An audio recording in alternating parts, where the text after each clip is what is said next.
Hi everyone, welcome to another video onto the small talks. So first of all, I'm making a video after a long time, so apologies for that. I'm really sorry I couldn't make up a lot of videos, though I was like involved in some kind of trainings and all those things. So today in this video, I'm going to present you. So the idea of this video is many people have asked like what are the basic functions that one should know before you are going for an interview, right? What are the different functions that you should know about the DAX, right? So I just listed here like the top 15 functions that one should know right before you are going for an interview. Now if you know all these different functions, right, all these 15 functions, you can always scale up from there. But before that, you should know these 15 functions. Now some of them might seem pretty basic, right? But if you understand the logic and the concept behind and then the scenarios in which those formulas are being used, you can probably use that formulas anywhere else, correct, in all your scenarios.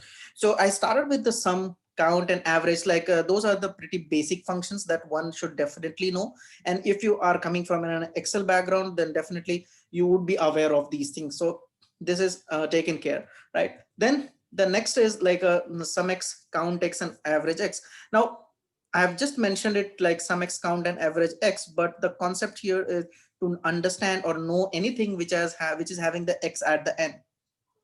Now, if you're having x at the end, right, that becomes a row by row iterator. So you are trying to calculate at row level. So you are doing some calculation at each row, and then at the end you are doing an aggregate of that thing, right? So you should understand how the function that is having x at the end works, and it really enhances the like a DAX functionalities that you are going to use.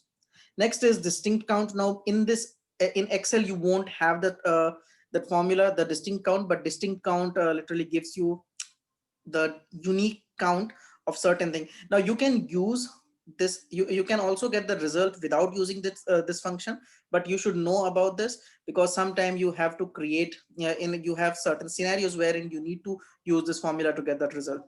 Then calculate, right? So calculate, I always tell this is the most used function because a calculate gives you the option of writing a filter inside a formula, right? So if you have been going through the DAX videos, right, this is one of the most used function, most likely you will come across this.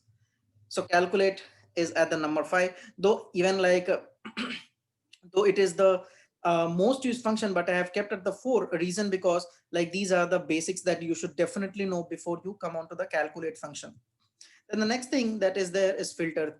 So when you're writing the calculate function, right, the filter is something that comes along with the calculate, but there is a filter function that you should also know about how you can use that along with the calculate function. Then next thing is all and all selected, right?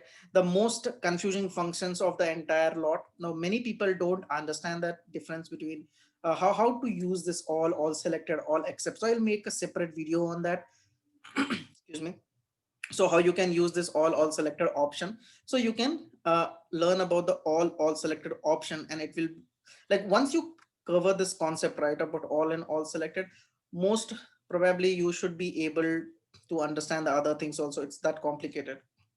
Related and the lookup value, this both of the formula looks, I mean, it works in the pretty same way. They are kind of VLOOKUP formulas of the Power BI, right? Now, related only works when you have a relationship between two tables.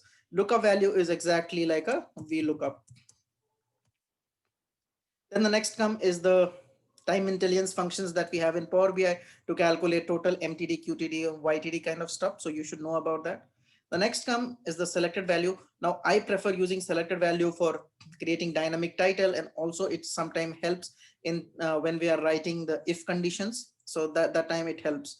Okay, with if conditions, I just forgot to mention we need to have if and switch also in this, right? So let's make it 16 now.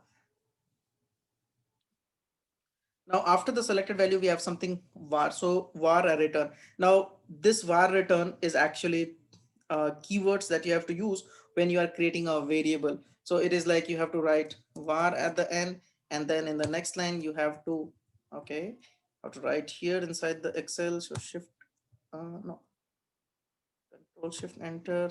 No, it still doesn't work. Alt enter. Yeah, when I start writing alt enter comes. So you have to declare a variable and then you have to call that variable into that formula. So that's how we use the var return on this. The next function is in. So in basically is kind of something like contains, so you can check that okay if some data is in this list or not. So that's why that in function is used. Rank is basically to rank the data, rank your values over there.